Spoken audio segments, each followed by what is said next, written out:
E aí, galerinha, tudo show? Vamos dar início a mais um podcast. E hoje nós vamos falar um pouquinho sobre dislipidemia e fármacos hipolipemiantes. De início, a gente precisa entender o conceito de dislipidemia.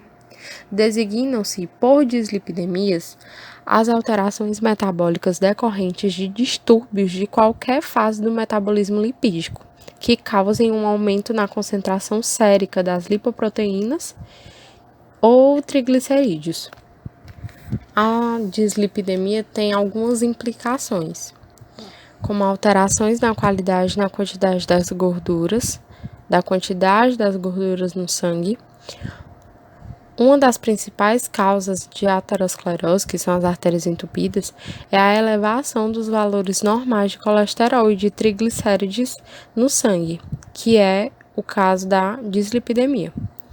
E outra implicação que nós podemos destacar é que podem originar infarto do miocárdio e AVC. Podemos classificar as dislipidemias pelo aumento do LDL, segundo, pelo aumento de triglicérides, terceiro, pelo aumento de LDL mais triglicérides e quarto, pela redução de HDL. Mas qual a diferença entre o LDL e o HDL? O LDL é uma lipoproteína que carrega o colesterol pelo sangue para distribuir para todos os tecidos.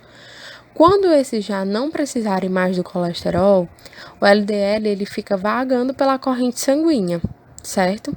Então, depois que já tiverem usado a quantidade normal de colesterol, esse LDL vai continuar vagando pelo sangue. E o LDL, ele transporta o colesterol do fígado até as células dos tecidos e favorece o acúmulo nas paredes internas das artérias, diminuindo o fluxo do sangue, estando diretamente relacionado com as doenças cardíacas. Então, à medida que o colesterol já chegou à quantidade de colesterol necessária para as células e para os tecidos, o LDL ele continua vagando e, por ele continuar vagando, ele vai se fixando nas paredes internas das artérias. E aí vai começando a entupir e a diminuir o fluxo de sangue naquele local, que é algo que está intimamente relacionado com as doenças do coração. E o HDL? O HDL é outra lipoproteína, capaz de absorver os cristais de colesterol, que são depositados nas artérias. Remove das artérias e transporta até o fígado, de volta ao fígado para ser metabolizado em outros produtos, como a bile, por exemplo, e a partir daí ser eliminado. O HDL é chamado de bom colesterol, pois uma vez que o indivíduo possui níveis elevados desse tipo de colesterol, ele pode se tornar benéfico, reduzindo o risco de doenças do coração, que já é contrapondo com o que o LDL pode causar. Então, por isso que o LDL é chamado de colesterol ruim e o HDL é chamado de colesterol bom. Mas o que é esse colesterol? O colesterol são lipídios, certo? O colesterol ele é essencial na estrutura das membranas celulares, pois eles vão ajudar na fluidez, eles vão dar a fluidez, são precursores de hormônios esteroides e um dos componentes da bile, que é fundamental no processo de digestão de gorduras. Além de ser antioxidantes, protegem as células contra a ação de radicais livres. Eles são precursores da vitamina D.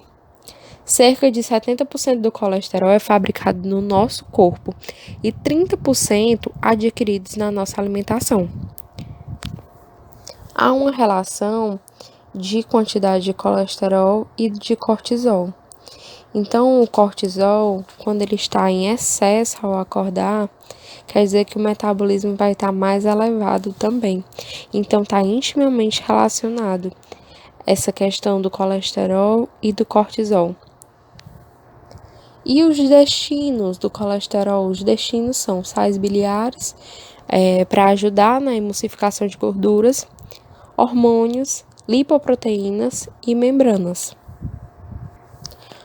Outro que se encaixa nos lipídios, né, são os triglicerídeos. Os triglicerídeos são de extrema importância para o armazenamento de energia.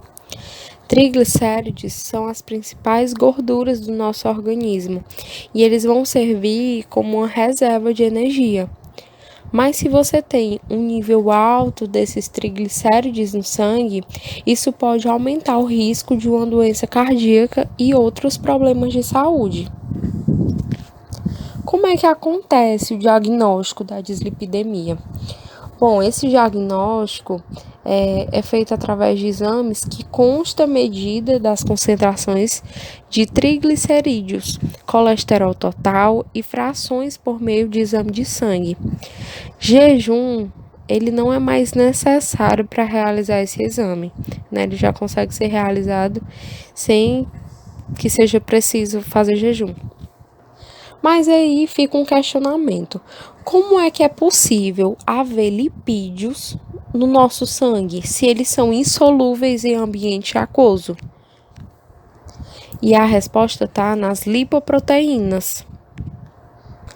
Pois as lipoproteínas são um conjunto de macromoléculas composto por proteínas e lipídios, organizados de modo que possa facilitar o transporte dos lipídios pelo plasma sanguíneo.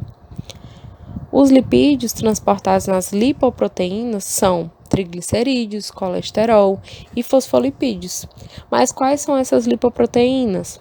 O LDL e o HDL. Então, o LDL e o HDL são lipoproteínas que podem ou não carregar esses lipídios. No caso, o LDL carrega o colesterol nele.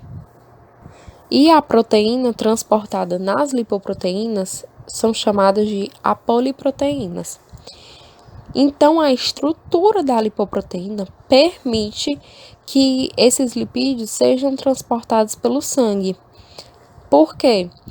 Porque se dá pela estrutura da lipoproteína. No centro da lipoproteína, nós vamos encontrar os lipídios mais insolúveis, que no caso os ésteres de colesterol e os triglicérides. Já na superfície da lipoproteína é onde encontramos componentes hidrossolúveis, como fosfolipídios, colesterol não esterificado e as apolipoproteínas. Então, por isso que a lipoproteína ela consegue percorrer com esse colesterol pelo sangue, né? A superfície externa dela é a que tem afinidade com essa parte hidrossolúvel. E aí existem alguns tipos de lipoproteínas. A primeira que nós vamos falar aqui é o quilomicron. O quilomicron é uma lipoproteína que tem muitos triglicerídeos e está presente onde? Nos músculos e nas gônadas. O VLDL é outro tipo de lipoproteína que tem baixa densidade, é muito leve, também tem grande quantidade de triglicerídeos e há um aumento do colesterol presente nas membranas celulares e sais biliares. Já o HDL, ele tem alta densidade, é pesado e é levado pelo fluxo, justamente por isso, por ele ser pesado. Tira a gordura dos tecidos e leva em direção ao fígado para que seja emulsificado. Então, por isso que ele tem esse caráter de ser um colesterol bom, né? Uma lipoproteína boa, porque ele carrega o colesterol dentro de si. O LDL tem baixa densidade, é muito leve e consegue ir muito mais longe. O LDL ele é jogado contra as paredes do vaso e se gruda, por isso que não é tão interessante que ele esteja em excesso, né? Que aí ele pode se fixar nessas paredes e causar situações indesejáveis no sistema cardiovascular. Os quilomicrons, eles têm cerca de 90% de triglicerídeos, e aí 2% de proteína, 3% de fosfolipídios e 5% de colesterol. Aparentemente ele é bem maior, uma lipoproteína bem maior de tamanho. O VLDL ele já tem 60% de triglicerídeos, 5% de proteínas, 15% de fosfolipídios e 20% de colesterol.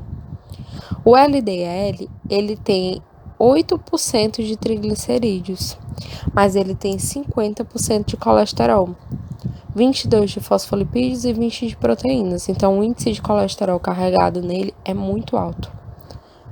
O HDL tem 5% de triglicerídeos e 25% de colesterol. O resto é dividido entre 40% de proteína e 30% de fosfolipídios. Então, a maior quantidade de colesterol carregado nessas lipoproteínas é justamente no LDL. E aí a gente precisa saber quais são as formas de eliminação do colesterol. O fígado e o intestino. 95% volta a ser reabsorvido e 5% vai ser eliminado no organismo.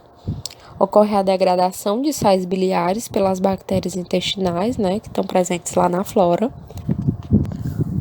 Os sais biliares primários vão sofrer desconjugação e desidroxilação de C7, sendo degradadas em ácidos biliares primários e secundários. E aí, nessa aula, é importante vocês darem uma olhadinha sobre aterosclerose, que é justamente esse entupimento das artérias, uma artéria entupida desse colesterol.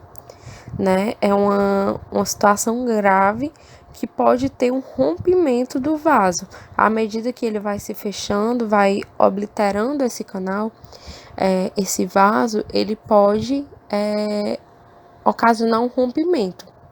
O tratamento ele pode ajudar, mas essa doença ela não tem cura. Ela requer um diagnóstico médico, Frequentemente requer exames laboratoriais ou de imagem. Ela é crônica, Pode durar anos ou a vida toda. E nada mais é do que um acúmulo de placas, de colesterol nas paredes das artérias, o que vai causando essa obstrução do fluxo sanguíneo. As placas podem se romper e provocar a oclusão aguda da artéria por meio de coágulos. Em geral, essa aterosclerose que a gente está falando aqui, ela não apresenta sintomas até que a ruptura das placas realmente aconteça, ou quando o acúmulo é grave o suficiente para obstruir o fluxo sanguíneo. E aí é ideal que se tenha uma dieta saudável e seja feitos alguns exercícios físicos, para poder ajudar. Os tratamentos incluem medicamentos, procedimentos para desobstruir essas artérias e até mesmo cirurgia. Então é uma condição bastante delicada e que pode ser evitada através de uma alimentação mais saudável. E aí, com essa introdução feita sobre dislipidemia e colesterol, a gente pode entrar nas classes dos hipolipemiantes. E aí a gente pode destacar 3 aqui, como as estatinas, os fibratos e as resinas de ligação a ácidos biliares. Aqui eu vou dar uma explicada sobre as estatinas e os fibratos. A farmacodinâmica, o mecanismo de ação das estatinas, como é que ocorre? Objetiva-se inibir a enzima HMG-CoA redutase e a partir daí reduz a síntese de colesterol e regula o LDL do fígado. Então, as estatinas, elas inibem a HMG-CoA redutase, levando à diminuição da concentração de colesterol no interior da célula. O baixo colesterol intracelular estimula a síntese de receptores de LDL. Aí acontece o aumento do número de receptores LDL, promovendo a absorção do LDL que está disperso no sangue, que está circulando no sangue. E a partir daí, o baixo colesterol intracelular diminui a secreção de VLDL. Os efeitos colaterais que nós podemos destacar quanto à miopatia e à disfunção hepática, são contraindicados durante a gravidez, sendo de nível C. Os medicamentos, eles são inibidores realmente dessa HMG-CoA redutase, reduzem o LDL cerca de 15 a 55% em adultos, reduzem os triglicérides de 7 a 30%, mais ou menos, e elevam o HDL, que é o colesterol bom, de 2 a 10%. Nós temos alguns exemplos desses medicamentos do grupo das estatinas, como a simvastatina, a lovastatina, fluvastatina, atorvastatina, pravastatina. Então, esses medicamentos, eles são administrados por via oral. Seus efeitos, eles vão poder ser observados após umas 2 semanas de uso, certo? E eles devem ser administrados, idealmente, após o jantar. E no caso de doses que sejam mais elevadas, eles vão poder ser divididas entre a manhã e o período da noite.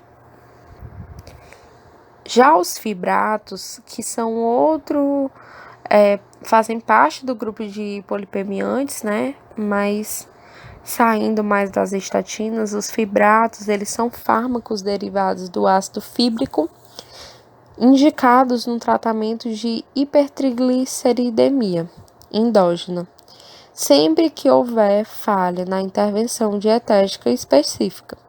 Esses fibratos, eles são absorvidos rapidamente pelo intestino e secretados pela urina, e tem uma ação verificada após o 5º dia de tratamento, certo? Esses fibratos, eles são o quê? São medicamentos mais eficazes na diminuição dos níveis de triglicerídeos. Como é que se dá esse mecanismo de ação? Os derivados do ácido fíbrico, eles vão diminuir a lipólise no tecido adiposo, reduzindo a oferta de ácidos gordos ao fígado, levando a menor síntese de triglicerídeos e, consequentemente, assim, de VLDL. Esses fibratos, eles vão agir a partir da estimulação dos receptores nucleares ativados de proliferação de peroxisomas alfa, os conhecidos como PPARA. Os efeitos desses fibratos são atribuídos à ativação do PPARA, que modulam a transcrição de múltiplos genes envolvidos no metabolismo lipídico. Os fibratos, eles vão aumentar a atividade da enzima lipase lipoproteica, que é responsável pelo catabolismo das lipoproteínas ricas em triglicerídeos. E aí os fibratos, eles vão proporcionar ainda aumento na beta-oxidação hepática dos ácidos graxos livres, reduzindo assim o substrato para a síntese de triglicerídeos. Os fibratos, eles geralmente devem ser administrados durante as refeições, o que já é diferente das estatinas. São, em geral, bem tolerados, pois as estatinas, elas devem ser ingeridas após o jantar, né? Os fibratos, eles devem ser administrados durante as refeições, pois eles são realmente tolerados. Mas pode provocar alguns efeitos colaterais, como outros medicamentos provocam, como náuseas, vômitos, dores abdominais, diarreia, tontura, cefaleia, prurido, dores musculares. E quais são os medicamentos que a gente pode destacar aqui? O clofibrato, bezafibrato, fenofibrato, cipofibrato. Então, esses 4 são medicamentos desse grupo de polipemiantes dos fibratos, certo? E assim a gente termina mais uma aula, né? Mais um podcast. Espero que tenha ajudado vocês aí para a prova, né? Para o conteúdo de vocês.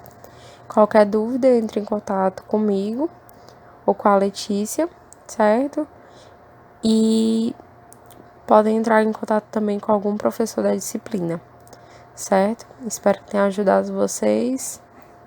E é isso. Fiquem com Deus. Beijo, beijo, beijo. Tchau.